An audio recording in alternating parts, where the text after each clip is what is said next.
Time to add a little bit of colour / shading to this guitar. And no, I'm not going to use any paints or stains.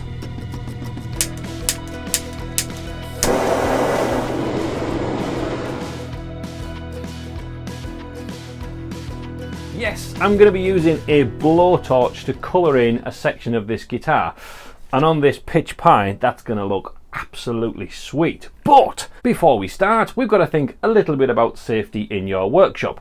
Your safety is your problem, so look after yourself and think through what you're going to do. First thing I'm going to do is have a little bit of a tidy up. If your workshop is anything like mine, it's going to be covered in wood chippings and, more importantly, wood shavings. Have a really good sweep around. Wood shavings are the greatest way to start a fire, sometimes intentionally. With a blowtorch, probably unintentionally. So once we've had a tidy up, which let's face it was necessary anyway, I'm then going to just cover the neck and the fretboard with some silver foil. I definitely don't want any of this getting scorched. Now we're not going to actually burn too close to that. I'm only going to go around this bottom section around here, but I don't want a stray flash of heat to just kind of put something where I don't want it. So even just doubled up is usually enough to protect any stray heat blast. And then the last thing is just to make sure that you have final sanded before going at it with a burn. You'd kind of think it doesn't really matter, but honestly, if you have a scratch, a decent sized scratch that you can see, the edges of that scratch do burn differently from a nice flat surface. So do make sure you have prepped the guitar properly for finish before you go at it with a blowtorch. I like to then hang the guitar pretty much in the center of the workshop, so again any stray flame shouldn't do anything nasty. It also means I've got complete access to all of the guitar. Now one last thing before we actually start burning this, and that's to think about the finish that we're going to put on. I'm going to use a Danish oil, and this is my favourite brand, this Bird brand. You've got to hunt around for it. If you're in the north of England, Boise's is the best place to get it. I'll try and leave a link on Amazon for it because it's not easy to get hold of. It's not a sticky Danish oil, it doesn't smell a lot. Danish oils do vary a great deal from one manufacturer to the other. Now the reason why I'm mentioning that is because you want to be ready with this to apply it to the guitar while it's still hot, certainly while it's still warm. That heat in the wood just helps the wood to suck in all of the oil and really soaks up loads and loads of the stuff, way more than you would do normally. So as soon as you finish burning, we can go at it with a toothbrush. Yes, you heard me correctly. And then we'll apply this Danish oil and it just soaks it all up like a great big sponge.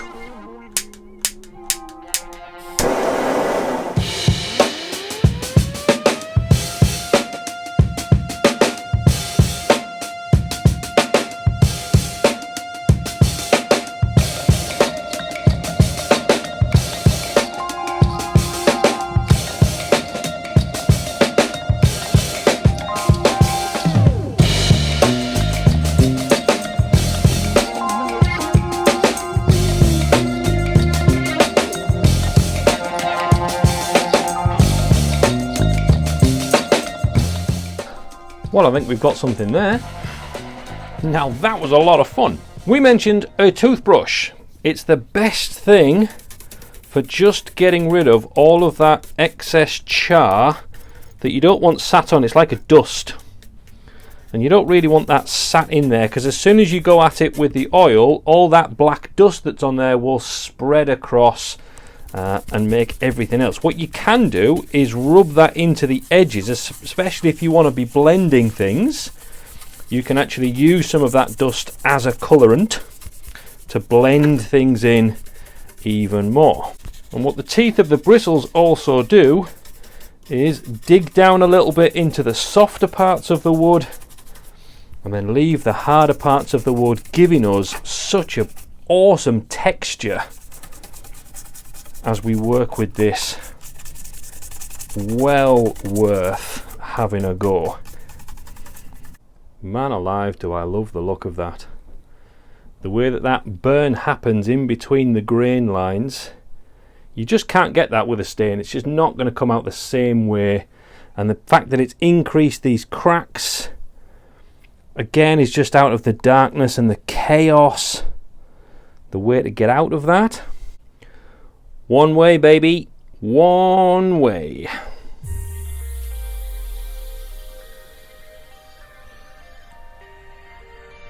So, like we said, while it's still warm, which it is, start pouring some Danish oil on. It's going to make a mess. Don't worry about it, it's fine.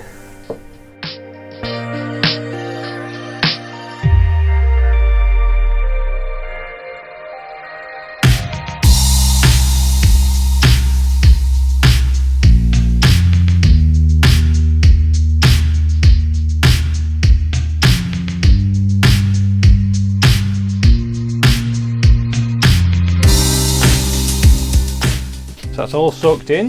So I'm now just going to keep putting extra layers on while it's all still hot. So just keep soaking in, especially on the end grains as well.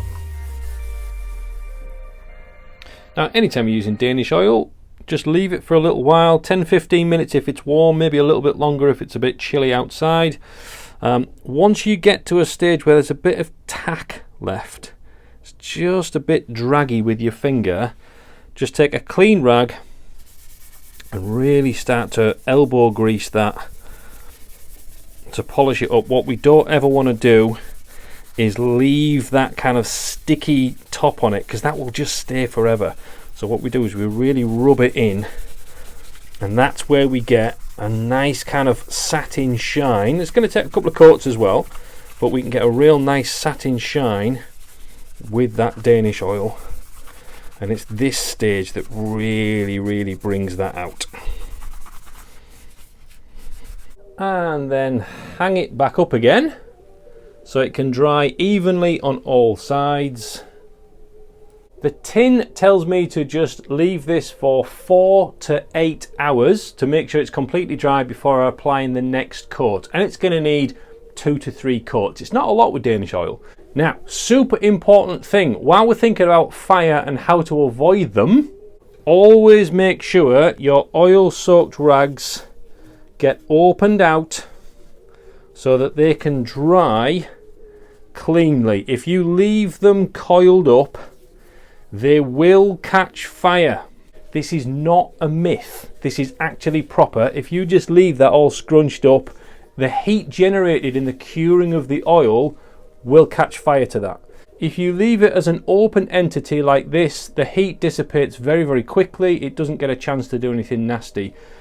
Better still, if they're really soaked, let them dry outside, away from everything that could possibly do anything dodgy, but open them out as an absolute must every single time you use any kind of oil that cures. Now, there's pretty much nothing I can do with this guitar for the next 4 to 8 hours. And would you look at that, it's sunny outside. So I'm going out for a bike ride.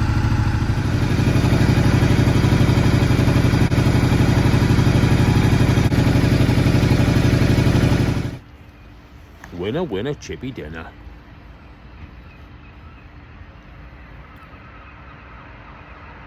So as we come back to do the second coat, that has completely set, which means I'm not getting black fingers.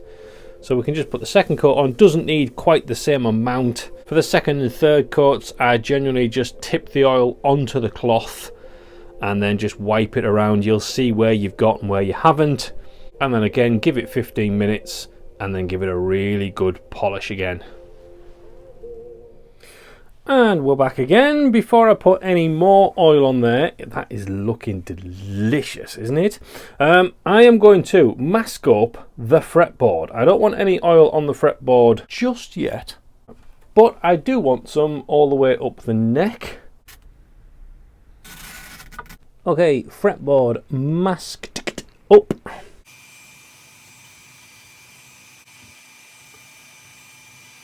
Well, good morning. I do love oak and Danish oil. It's a beautiful thing. Right, so now we're thinking about the fretboard, which means I get to use some of this. This sludgy looking mess is actually just some wire wool in distilled vinegar, and I've left this overnight, which has rusted some of that wire wool.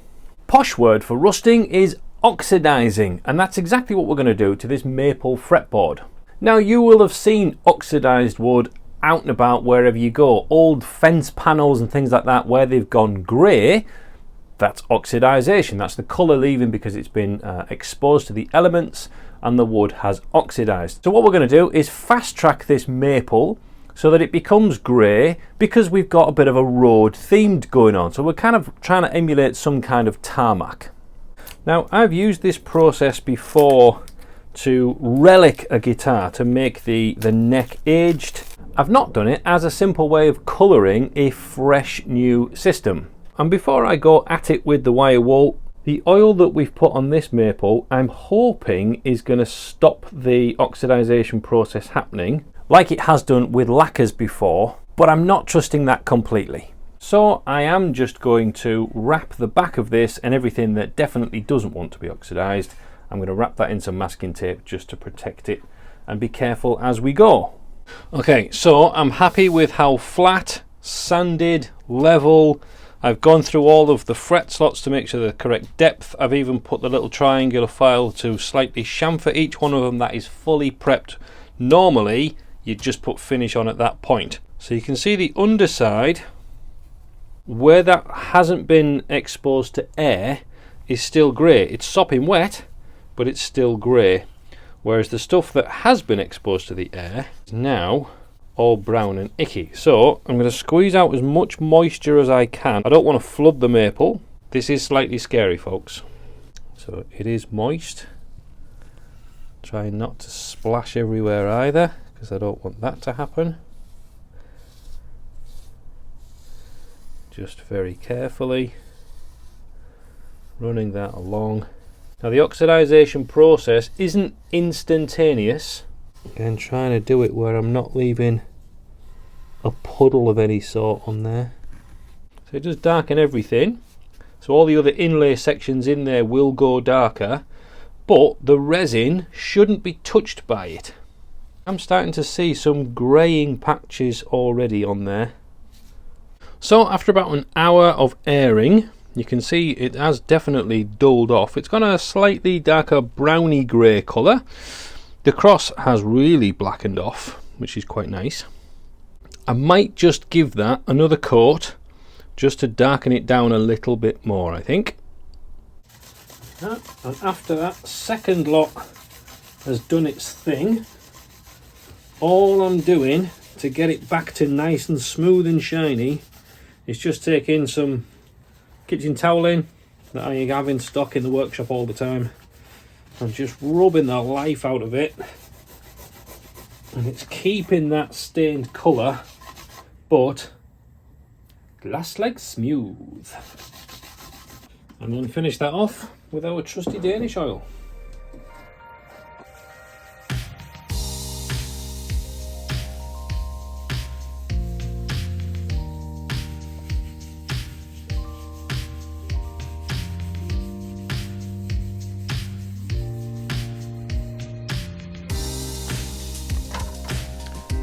Right, I'm off to go and buy some wood to make a custom case for this custom guitar slash bass thing. In the meantime, you want to watch this video because it has more information on oxidizing necks. Delicious.